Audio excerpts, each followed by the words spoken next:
하겠습니다. 북한의 대륙간 탄도미사일 ICBM 성능에 대한 미국 국방부의 새로운 평가가 나왔습니다. 이르면 내년에 미국 본토를 타격할 수 있는 핵 미사일 능력을 갖출 수 있다는 건데 미국의 대응 속도도 더 빨라지게 됐습니다. 워싱턴에서 박승진 특파원이 전해드립니다. 미 국방부 산하 국방정보국이 보고서를 통해 북한 정권이 핵을 운반할 수 있는 ICBM을 내년 시점에 생산할 수 있을 것으로 결론 내렸다고 워싱턴 포스트가 보도했습니다. 이에 대해 미 정부 관계자는 북한의 ICBM이 현재 시험 제작 원형 단계에서 내년까지 실제 생산 라인 단계로 진전하는 것을 의미하는 것이라고 밝혔습니다. 북한이 최근 몇 달간 적극적인 미사일 발사 시험을 통해 능력을 입증했다는 것입니다. 이 관계자는 또 북한은 이르면 오는 27일에 ICBM 재진입 기술을 시험하기 위해 마지막 준비 단계를 진행하고 있다고 덧붙였습니다. 앞서 CNN도 국방부 관계자를 인용해 북한의 추가 미사일 시험 발사 준비 상황을 보도했습니다. 탄도미사일 발사 장비를 실은 수송 차량이 지난 21일에 평안북도 구성에 도착했다면서 휴전협정 체결 64년 되는 오는 27일 시험 발사가 이뤄질 것으로 예상했습니다. 이와 관련해 미 국방정보국 관계자는 북한의 잇따른 ICBM 시험 발사는 김정은이 미 본토에 들이운 위협에 대한 미국의 시간표와 판단을 개선하게 할 것이라고 밝혔습니다. 그러면서 북한의 동향을 면밀히 관찰하고 있다고 밝혔습니다. 워싱턴에서 MBC 뉴스 박승진입니다. 네, 이런 가운데 미국 하원이 북한의 원유 수입 봉쇄 등 강력한 대북 제재 법안을 통과시켰습니다. 미 국무부도 북한의 핵미사일 개발에 도움을 주는 개인과 기업에 대한 제재를 더욱 강화할 것이라고 밝혔습니다. 이어서 정신혜 기자가 보도합니다. 미국 하원이 현지 시간 25일 북한과 러시아, 이란에 대한 제재 법안을 찬성 419, 반대 3의 압도적인 표차로 통과시켰습니다. 이번에 통과된 대북 제재법은 북한의 원유와 석유 제품 수입을 봉쇄하고 북한 노동자의 고용 금지와 북한 선박 운항 금지, 북한 도박 사이트 차단 등 전방위 제재 조치를 담고 있습니다.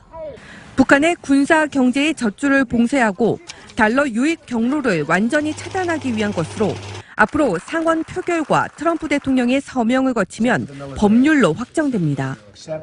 미 국무부도 북한의 핵미사일 개발을 돕는 개인과 기업에 대한 추가 제재를 곧 발표할 것이라고 밝혔습니다.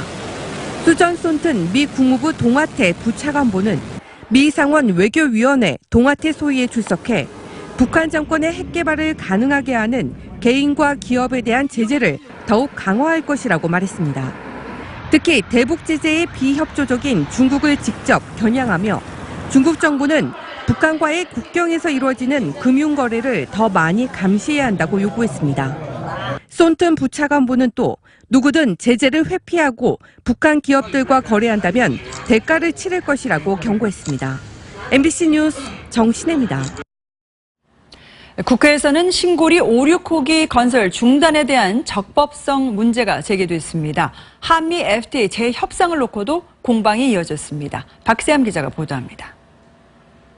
상정합니다. 국회 산업통상자원 중소벤처기업위원회는 백운규 산자부 장관이 취임한 뒤 처음 열린 전체 회의에서 탈원전 정책의 적법성 문제와 관련해 공방전을 벌였습니다. 백 장관은 현재 신고리 5,6호기의 건설 중단 상황과 공론화위원회 진행 과정을 설명했지만 신고리 5,6호기 공론화가 민주적 협의 절차를 통해 사회적 합의의 바탕을 둔 갈등 해결의 모범 사례로 평가될 수 있도록 국민의당 소속 장병환 산자중기위원장은 공론화위가 발족됐지만 법적 근거와 민주적 정당성, 대표성이 부족하다고 지적했습니다. 신고리 5,6호기 건설 중단 문제를 둘러싼 사회적 갈등이 격화되고 있습니다. 여당 의원들은 이에 대해 원전 건설과 가동을 중단하더라도 전력 수급에 문제가 없다며 공론화위에 공정하고 객관적인 논의를 주문했습니다. 백 장관은 또 정부의 탈원전 정책으로 전기료가 인상되지 않는다는 건 삼척동자도 다 안다고 말했다가 야당 의원들의 질타를 받고 사과했습니다. 트럼프 미국 대통령의 한미 FTA 개정 협상 요구와 관련해선 야당 의원들이 정부의 공식 사과를 요구하면서 국익에 우선을 둔 협의가 우선이라고 질타했습니다. 이런 가운데 산자증기위는 공기질 개선을 위해 일반인도 LPG 연료를 쓰는 5인승 이하 다목적형 차량을 사용할 수 있도록 하는 법률 개정안을 의결했습니다. MBC 뉴스 박세암입니다. 국민의당 제보 조작 사건과 관련해 현직 의원으로는 처음으로 이용주 의원이 검찰에 소환돼 조사를 받고 있습니다. 보도에 이지수 기자입니다. 참고인 신분으로 검찰에 불려온 이용주 의원은 당초 예정보다 1시간쯤 지난 오후 4시쯤 서울 남부지검에 출석했습니다. 조사에 앞서 이 의원은 제보가 조작됐다는 사실을 사전에 알지 못했다고 말했습니다. 제보 과정에 조작된 증거가 있었다는 사실을 전혀 알지 못하였습니다. 책임질 일에 대해서는 분명히 책임지겠습니다. 대선 당시 이 의원은 앞서 구속된 이준서 전 최고위원에게 조작된 제보 자료를 건네받았습니다. 제보 내용은 대선을 앞두고 이 의원이 단장을 맡았던 공명선거 추진단을 통해 공개됐습니다. 앞서 국민의당이 자체 조사를 벌인 결과 자료 공개 여부는 이 의원이 결정한 것으로 드러났습니다. 하지만 앞서 검찰 조사를 받은 김성호 전 수석 부단장과 김인원 전 부단장은 당시 이 의원이 선거 유세를 위해 지방에 내려가 있어 제보 공개 결정에 관여하지 않았다고 진술한 것으로 전해졌습니다. 검찰은 이 의원이 보고 체계의 정점에 있었던 만큼 제보 검증과 공개 과정에 책임이 있다고 판단하고 제보 자료가 허위일 가능성을 알았을 수도 있다고 의심하고 있습니다. 검찰은 이 의원을 상대로 이 전 최고위원에게 조작된 자료를 건네받으면서 나눈 대화와 제보 검증 절차 등을 묻고 있는 것으로 알려졌습니다. 검찰은 이 의원에 대한 조사가 끝나는 대로 제보 조작 사건에 대한 사법 처리 대상과 수위를 검토한다는 방침입니다. MBC 뉴스 이지수입니다. 삼성으로부터 뇌물을 받은 혐의 등으로 구속 기소된 최순실 씨가 이재용 삼성전자 부회장 재판에 증인으로 출석했습니다. 하지만 최 씨는 증언을 거부했습니다. 김태훈 기자가 보도합니다. 오늘 오전 최순실 씨가 이재용 삼성전자 부회장 재판에 증인으로 출석했습니다. 승마지원 명목으로 삼성으로부터 직접 뇌물을 수수한 혐의를 받는 당사자인 만큼 최 씨의 출석은 관심을 모았습니다. 특히 지난 12일 딸 정유라 씨가 법정에서 최 씨에게 불리한 증언을 쏟아낸 만큼 이를 수습하기 위해서라도 최 씨가 적극적으로 재판에 임할 것이란 예상이 많았습니다. 최 씨 역시 지난 2주간 정유라 씨 증언을 확인하며 오늘 신문을 대비한 것으로 전해졌습니다. 하지만 재판이 시작되자 최 씨는 이 부회장 재판이 자신의 형사 재판과 관련이 있다는 이유로 증언을 거부했습니다. 최 씨는 오히려 특검이 정 씨를 새벽에 데려가 이 부회장 재판에 증인으로 내세운 것을 지적하며 제2의 장시호를 만들기 위한 수법이다, 피가 거꾸로 솟는다고 말했습니다. 또 특검의 비정상적인 회유와 압박에 답할 필요 없다라고 말하는 등 특검 측 신문에 불편한 기색을 내비쳤습니다. 이어 최 씨가 특검 측 질의에 침묵으로 일관하면서 재판이 휴정되기도 했습니다. MBC 뉴스 김태훈입니다. 네, 오늘도 뜨거운 햇볕에 한반도 서쪽 지역을 중심으로 폭염이 기승을 부렸습니다. 서울도 어제만큼은 아니지만 33도 가까이 올랐는데요. 내일 밤부터는 중부지방을 중심으로 다시 장맛비가 예보돼 있습니다. 기상센터 연결해서 자세한 내용 알아보겠습니다. 박선영 캐스터. 네, 오늘은 눈이 부시도록 볕이 따갑게 내리쬐습니다. 선선한 동풍이 태백산맥을 넘어 고온 건조해지면서 오늘 서쪽 지역을 뜨겁게 달궜는데요. 오늘 한낮 기온 광주 33도, 서울도 32.8도까지 오르는 등 서쪽 지역은 오늘도 땡볕더위가 기승을 부렸습니다. 반면 해풍의 영향을 받는 동쪽 지역은 강릉이 27.9도에 머무는 등 비교적 서쪽 지역보다는 덜 더웠습니다.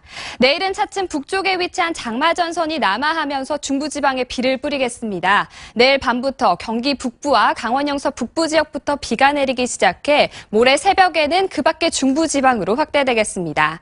이번 장맛비는 모레 오후 잠시 소강 상태를 보인 사이 주말에는 다시 내릴 전망입니다. 지금까지 기상센터였습니다. 다음 소식입니다. 통일부가 남북 군사회담 제안일을 하루 앞둔 오늘 북한의 답변에 대한 데드라인은 없다고 밝혔습니다. 백태현 통일부 대변인은 정례 브리핑에서 현재까지 남북 군사회담 제의에 대한 답변은 없다며 대화의 데드라인은 없고 정부는 차분하고 담담하게 북측의 호응을 기다리겠다고 말했습니다.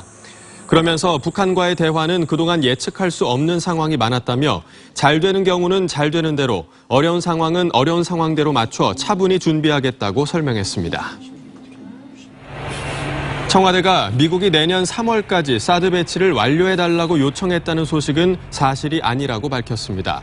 청와대 관계자는 국가안전보장회의 측에서 사실이 아니라고 밝혔다며 지난달 한미 정상회담 전에도 미국이 내년 3월까지 사드를 배치해달라고 요청한 적이 없다고 강조했습니다. 더불어민주당은 지난 22일 추경 본회의에 불참한 의원 26명에 대해 당대표의 엄정한 서면 경고를 내리고 개별 의원의 진정성 있는 사과를 촉구하기로 했다고 밝혔습니다. 박완주 수석 대변인은 당 최고위원회의가 끝난 뒤 기자들과 만나 여당으로서의 자세 등을 다잡기 위한 조치라며 이같이 말했습니다.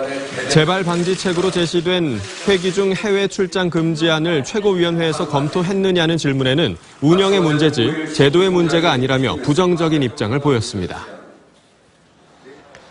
교육부가 폐기된 국정교과서를 대체할 새 검정 역사 한국사 교과서를 예정보다 2년 늦은 2020학년도부터 학교에서 사용하기로 했습니다. 또 국정교과서에 영향을 받은 역사교과서 집필 기준도 다시 손보는 등 학계와 학교 현장의 의견을 수렴해 국정교과서 폐지 후속 조치를 시행합니다. 교육부는 당장 내년에 새 교과서를 만들기에는 시간이 부족해 교과서 집필이 졸속으로 이뤄진다는 우려를 수용해 당초보다 2년 연기한 2020년 3월 새 검정교과서를 학교 현장에 적용하기로 했다고 설명했습니다. 경기도 여주의 한 고등학교에서 교사가 학생을 상대로 벌인 성추행 사건과 관련해 경찰이 해당 교사에 대해 구속영장을 신청했습니다. 교육청도 수사 결과를 통보받으면 해당 학교에 대한 본격적인 감사에 착수할 예정입니다. 보도에 조인미 기자입니다. 경기 여주경찰서는 학생 75명을 추행한 혐의 등으로 여주 모 고등학교 교사 52살 김모 씨와 42살 한모 씨에 대해 구속영장을 신청했습니다. 김 씨는 이 학교 학생부장이자 2, 3학년 학생들의 체육교사로 근무하던 지난해 4월부터 최근까지 여학생들을 성추행한 혐의를 받고 있습니다. 경찰 조사 결과 김 씨는 체육 수업 도중 여학생들에게 안마해달라며 자신의 엉덩이 등을 만지게 하거나 자신도 여학생들의 신체 부위를 만진 것으로 조사됐습니다. 한 씨도 2015년 3월부터 최근까지 여학생의 신체 부위를 상습적으로 만진 혐의를 받고 있습니다. 경찰이 관련 신고를 받고 해당 학교 학생 450여 명을 대상으로 전수조사를 해보니 김 씨로부터 34명, 한 씨로부터 55명이 성추행 등 피해를 입었다고 주장했고 이들 중 14명은 두 교사로부터 동시에 피해를 봤다고 답했습니다. 특히 피해를 호소한 남학생 3명은 김 씨가 주먹 등으로 폭행했다고 주장했습니다. 김 씨는 경찰에서 혐의를 일부 인정했으나 한 씨는 완강히 부인하고 있는 것으로 전해졌습니다. 이와 함께 경기도 교육청은 경찰로부터 수사 결과 통보를 받은 뒤 본격적인 감사에 들어가겠다고 밝혔습니다. MBC 뉴스 조유미입니다.